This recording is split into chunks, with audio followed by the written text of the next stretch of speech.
오늘 성경적인 복이라고 하는 제목으로 하나님의 말씀 선포하겠습니다. 하나님을 의지하는 자의 운명과 사람을 의지하는 자의 운명이 다릅니다. 어떻게 다릅니까? 5절 말씀입니다. 여호와께서 이와 같이 말씀하시느니라. 무릇 사람을 믿으며 육신으로 그의 힘으로 삼고 마음이 여호와에게서 떠난 그 사람은 저주를 받을 것이라. 자, 반면에 하나님을 의지하는 사람은 어떻게 됩니까? 7절입니다. 그러나 무릇 여호와를 의지하며 여호와를 의뢰 하는 그 사람은 복을 받을 것이라. 자, 여러분, 성경에 복과 저주의 개념을 분명히 여러분 아셔야 됩니다. 성경은 돈 많이 버는 것, 세상적으로 출세하는 것을 복이라고 이야기하지 않습니다. 성경은 하나님을 가까이 하는 것을 복이라고 말씀하고 있고, 하나님을 멀리 떠나는 것을 저주라고 말씀하고 있습니다. 시편 73편 28절 상반절입니다. 하나님께 가까이 함이 내게 복이라 그랬습니다. 하나님을 가까이 하는 것이 복이라는 겁니다. 27절을 보십시오. 무릇 주를 멀리하는 자는 망하리니 엄녀같이 주를 떠난 자를 주께서 다 멸하셨나이다. 주를 멀리하는 자가 곧 저주라는 것입니다. 이게 성경의 복과 저주의 개념입니다. 자, 하나님 사람만이 아니라 교회도 마찬가지입니다. 하나님을 가까이 하는 교회, 하나님을 의지하는 교회가 복된 교회입니다. 반면 하나님은 점점 작아지고 그 자리에 세상적인 프로그램이 그 자리를 대신 차지하고 있고 돈 있는 사람들을 의지하는 교회가 된다고 한다면 복과 멀어지는 것입니다. 성경적인 복 첫째, 비유로 설명하셨습니다. 6절 말씀입니다. 그는 사막의 떨기나무 같아서 좋은 일이 오는 것을 보지 못하고 광야 간조한 곳 근근한 땅 사람이 살지 않는 땅에 살리라. 여기 보시면은 하나님께서 5절 말씀에 사람을 의지하는 사람은 이러이러한 결과가 임한다, 저주가 임한다 라고 말씀하시고, 이어서 하나님을 의지하는 사람은 이러이러한 복이 임한다 그냥 붙여서 말씀하시면 되지 않습니까? 그런데 하나님은 그렇지 않으셨어요. 오늘 사람을 의지하는 사람은 어떻게 된다라고 말씀하시면서 이어서 6절 말씀에 비유를 가지고 다시 한번 말씀하고 있는 겁니다. 자, 그는 사막의 떨기나무 같대요. 좋은 일이 오는 것을 보지 못한다 그랬습니다. 광야 간조한 곳이라 그랬습니다. 이 간조한 곳이라고 하는 것은 용암밭 그리고 암석 사막 그런 뜻입니다. 근근한 땅이 됩니다. 근근한 땅이라고 하는 것은 소금기가 많은 땅을 이야기하는 것입니다. 그러니까 살 수 없는 땅에 사는 것과 똑같아 그렇게 말씀하는 거예요. 어떻습니까? 마음에 확 닿아오지 않습니까? 그냥 말로 하는 것보다 사막에 심겨온 떨기나무 같다 비유를 가지고 말씀하시니까 우리 마음에 확 다가오는 것입니다. 하나님을 의지하고 사는 자가 받을 복도 마찬가지입니다. 8절입니다. 그는 물가에 심어진 나무가 그 뿌리를 강변에 뻗치고 더위가 올지라도 두려워하지 아니하며 그 잎이 청청하며 가물은 해에도 걱정이 없고 결실이 그치지 아니함 같으리라. 자, 하나님께서 이렇게 비유를 가지고 우리에게 말씀하셨고 예수님께서도 비유를 많이 사용하셨습니다. 참 감사한 일이지요. 왜요? 우리가 이해하기 편하잖아요. 오늘 본문의 비유를 들었을 때에 우리가 느끼는 감정보다도 이스라엘 백성들이 느끼는 그 감동은 비교할 수가 없습니다. 왜냐하면 우리나라는 사막이 없잖아요. 물가에 심겨온 나무는 보지만은 사막에 심겨져 있는 나무는 본 적이 없습니다. 그런데 이스라엘은 평야가 있고 광야가 있고 사막이 있습니다. 그러니까 그 평야에 푸르른 그 나무를 보는 것도 있고 광야에 메말라 빠진 그 나무를 다 보는 겁니다. 특별히 이 말씀을 전하는 예레미야의 고향은 아나돗입니다. 아나돗이 어떤 땅이냐면은 왼편에는 평야가 펼쳐져 있고 오른쪽에는 사막이 있습니다. 그러니까 그 사막의 그 척박한 땅에서 자라나는 식물을 이 땅 사람들이 보았을 것이고 평야 지역의 푸르른 그 초목을 그들은 보았을 것입니다.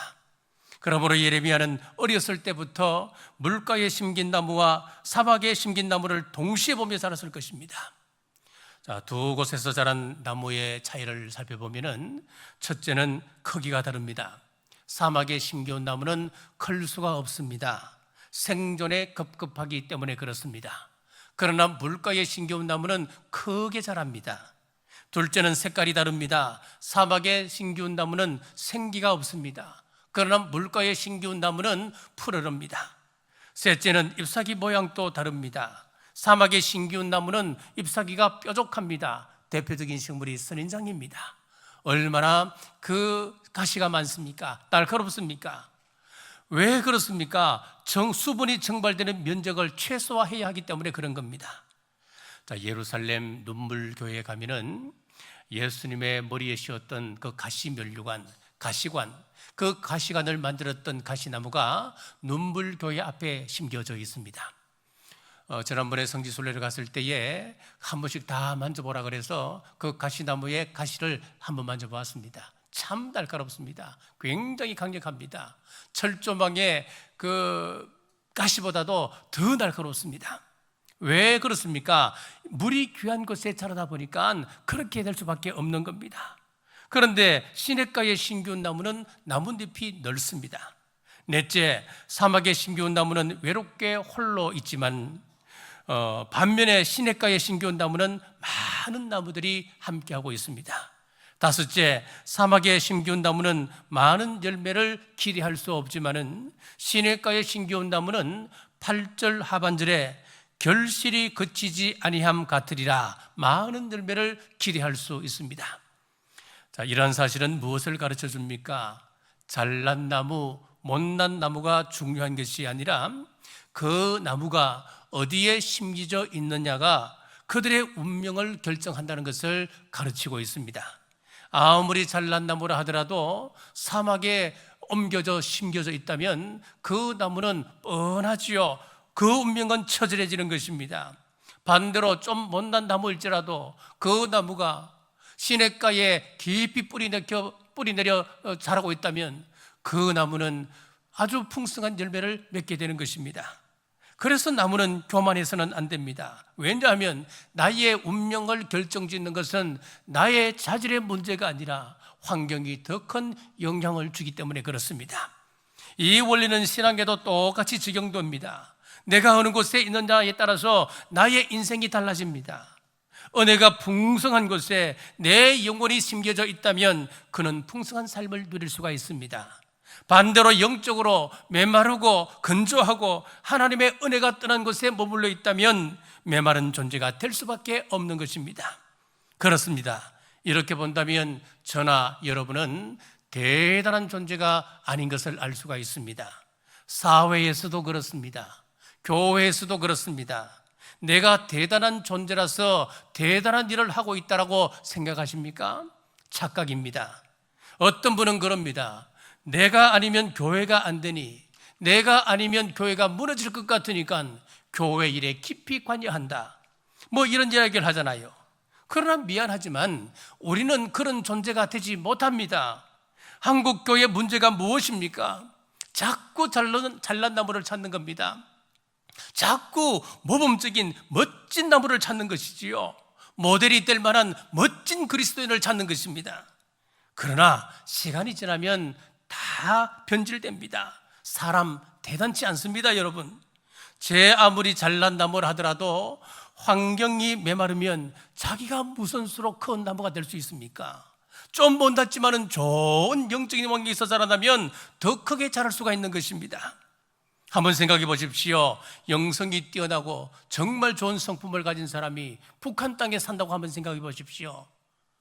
저 극단적인 무신론자들이 통치하는 그곳에서 여러분들이 신앙생활 지금처럼 뜨겁게 할 수 있겠습니까?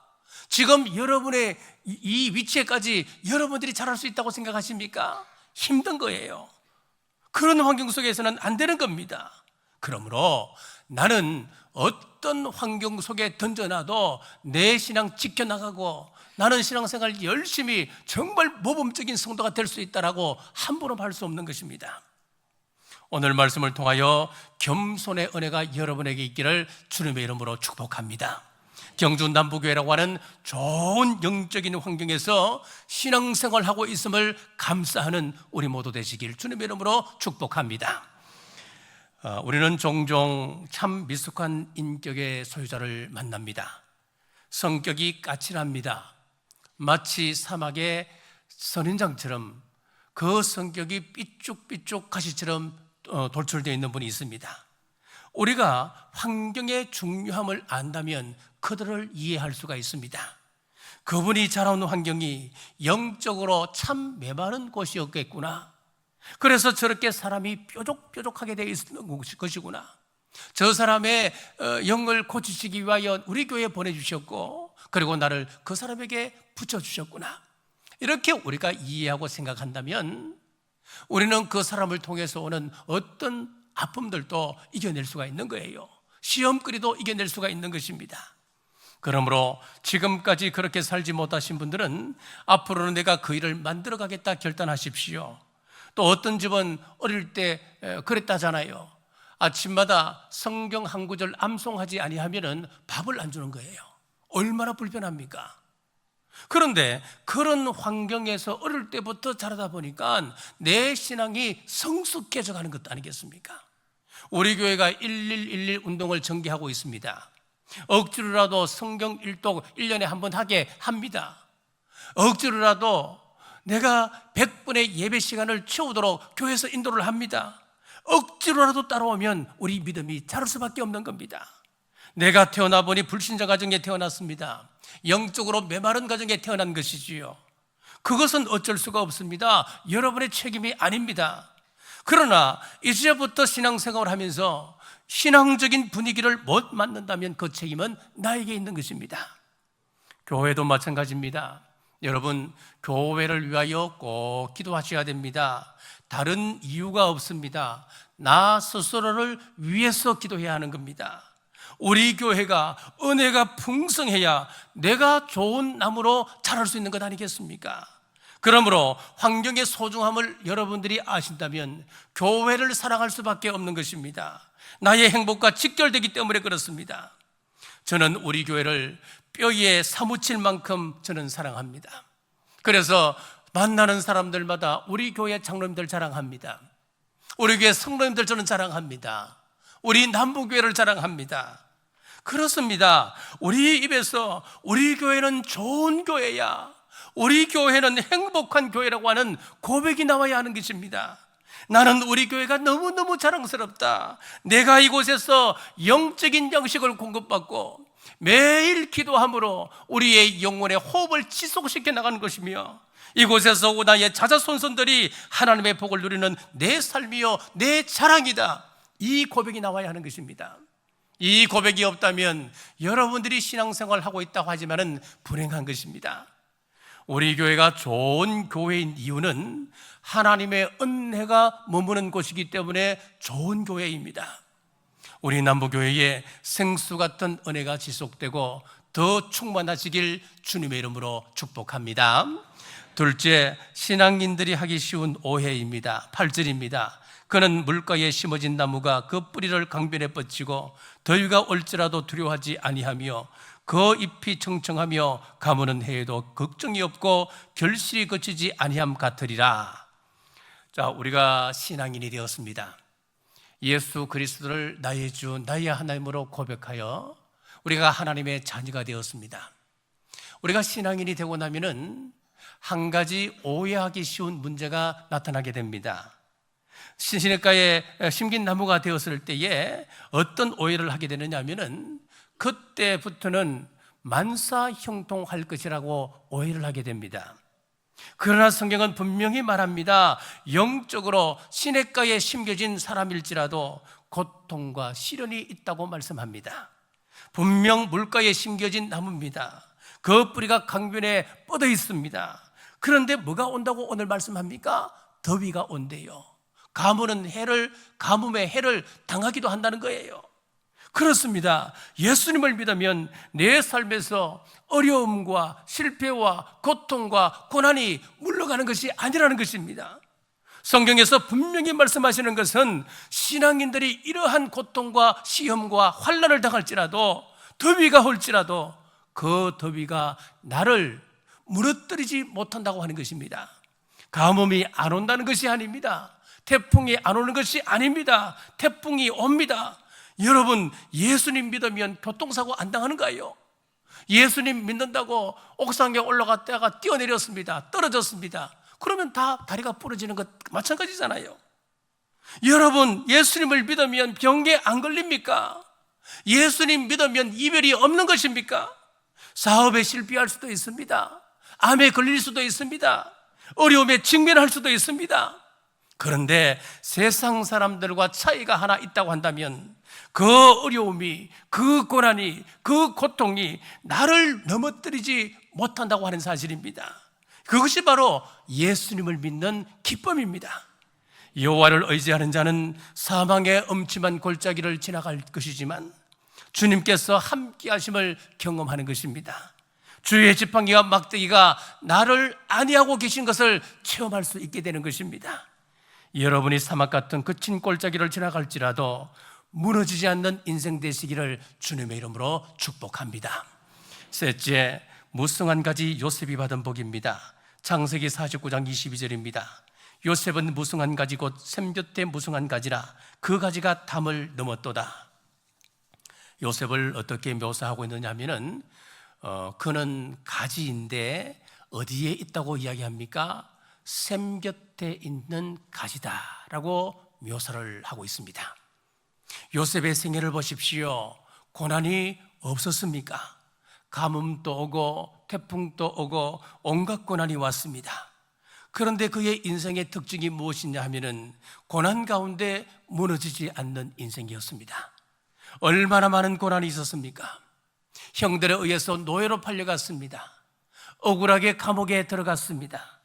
감옥에서 꿈을 해석해 주었던 술 맡은 가련장이 복직했습니다마는 까맣게 망각했습니다. 버려짐의 고통을 또 당한 것입니다. 그는 사망의 엄침한 골짜기를 수도 없이 통과한 사람이었습니다. 그런데 요셉은 그 많은 고통과 절망에 무너지지 않는 인생이었습니다. 왜 그렇다는 겁니까? 그는 시냇가에 심겨진 나무였기 때문이었습니다. 창세기 49장에 한 가지 더 말씀하는데 그 가지가 담을 넘었다라고 이야기하고 있습니다. 담이 무엇입니까? 담은 장벽입니다. 나를 가로막고 있는 것이지요. 내가 넘어갈 수 없는 한계를 말합니다. 그런데 요셉이 받은 축복이 뭐냐 하면은 나를 가로막고 있는 그 장벽을 주님의 은혜로 넘어가는 것이었습니다. 성경에는 담이 많이 나옵니다. 하나님께서 율법이라고 하는 담을 만들어 놓으셨습니다. 신명기 22장으로 이야기하면은 집을 만들고 지붕을 올립니다. 그리고 지붕을 만들었으면 그 다음에 그 난간을 만들어라 말씀하고 있어요. 난간이 없으면 어떻게 됩니까? 혹 난간을 만들어 놓아도 난간을 뛰어넘으면 어떻게 됩니까? 옥상에서 떨어질 수밖에 없는 것 아니겠습니까? 하나님이 담을 만드시고 이것은 하지 말라, 이 담을 넘어가지 말라 하셨습니다.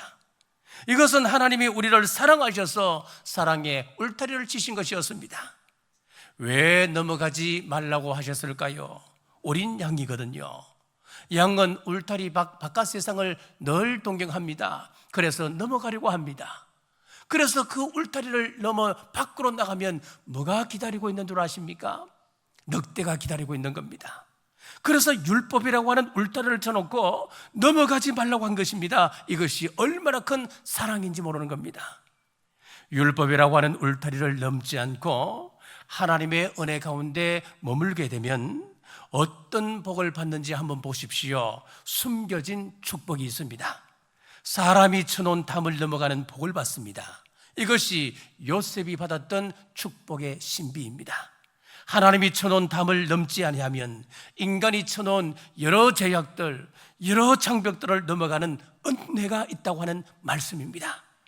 요셉을 보십시오. 그 가지가 담을 넘었도다. 내가 넘어갈 수 없는 한계를 하나님께서 넘게 하셨습니다. 가나안이라고 하는 지역적인 한계를 가지고 있었습니다. 그런데 그 한계를 뛰어넘어 애굽을 살리는 사람으로 만들어 주셨습니다. 노예의 담을 뛰어넘고 총리라고 하는 사람이 되었습니다. 성격적인 결함이 있었던 사람입니다. 어떤 결함이냐면은 자기 자랑을 안 하면 참을 수 없는 그런 성격적 결함을 가지고 있었습니다. 아버지가 자기를 편애합니다. 그래서 형제들 중에 자기에게만 채색 옷을 지어 입혔습니다. 요셉이 EQ가 조금 더 높았다면 그 옷을 자주 입지 않았을 거예요. 그런데 맨날 그 채색 옷을 입고 다니는 겁니다. 심지어는 노예로 팔려가는 그날도 채색 옷을 입고 나타난 것입니다. 형들은 누더기 옷을 입고 양들을 치고 있는데 어린 동생은 루이비통 고급 옷을 입고 형제들 앞에 짠 나타난 거예요. 정말 눈치 없는 사람입니다. 해와 달과 11별이 자기에게 절한데요, 요셉이 조금만 눈치가 있었던 사람이라면 그 이야기를 형들에게 하지 않았을 겁니다. 곡식단 10개가 절을 했대요. 이건 누가 들어봐도 형들 이야기입니다. 형들의 표정이 바뀌는 것을 전혀 눈치채지 못했습니다. 성격적 결함이 있는 그를 형제의 담을 넘어 뭇 백성의 존경을 받는 사람으로 하나님 만들어 주셨습니다. 이 은혜가 여러분들에게 있기를 바랍니다. 담을 넘어가는 은혜가 있기를 바랍니다. 지경이 넓어지는 은혜가 있기를 바랍니다. 개인적인 한계를 넘어가는 은혜가 있기를 주님의 이름으로 축복합니다. 경제적인 장벽이 있습니까? 경제적인 장벽을 넘어가시기를 바랍니다. 학벌의 장벽이 있습니까? 학벌의 장벽을 넘어가는 은혜가 있기를 바랍니다. 질병의 담이 있습니까? 질병의 담을 넘어가는 은혜가 있고, 인격적인 결함이 있다면 인격적인 담을 넘어가는 은혜가 있기를 주님의 이름으로 축복합니다. 말씀을 맺겠습니다. 예수님이 요한복음 15장에서 포도나무 비유를 하셨습니다. 이 비유는 물가에 심겨진 나무와 똑같은 말씀입니다. 요한복음 15장 4절에서 5절입니다. 내 안에 거하라, 나도 너희 안에 거하리라. 가지가 포도나무에 붙어 있지 아니하면 스스로 열매를 맺을 수 없음같이 너희도 내 안에 있지 아니하면 그러하리라. 나는 포도나무요 너희는 가지라. 그가 내 안에 내가 그 안에 거하면 사람이 열매를 많이 맺나니. 그 다음 잘 보십시오. 나를 떠나서는 너희가 아무것도 할 수 없습니다. 우리가 예수님께 붙어 있지 아니하면, 우리가 예수님으로부터 떠나 있다면 우리는 아무것도 할 수 없는 존재라고 말씀하고 있습니다. 사랑하는 여러분, 예수님이 우리 삶의 생명의 원천이십니다. 예수님의 은혜 가운데 거하시기를 바랍니다. 시냇가에 심겨온 나무가 되시기를 바랍니다. 그리하여 풍성한 열매 맺는 우리 남부교회 모든 성도님들 되시길 주님의 이름으로 축복합니다. 기도하겠습니다. 오늘 또 말씀하시는 하나님 감사합니다. 나의 안에 거하라. 나를 떠나서는 너희가 아무것도 할 수 없다고 깨달으라 말씀하십니다. 우리의 교만을 내려놓고 겸손히 주의 은혜를 구하며 나아가길 원합니다. 요셉에게 축복한 그대로 시냇가에 심겨온 나무마다 담장을 넘어가는 은혜가 있게 하여 주옵소서. 나를 둘러싼 제약들, 장벽들, 경제적인 담, 학벌의 담, 연소함의 담, 민족적 담, 개인적, 성격적, 인격적 결함이 있는 그 담을 나는 넘어갈 수 없지만은 주의 은혜로 넘어가게 하여 주옵소서. 다시 오실 예수님 이름으로 간절히 기도드리옵나이다. 아멘.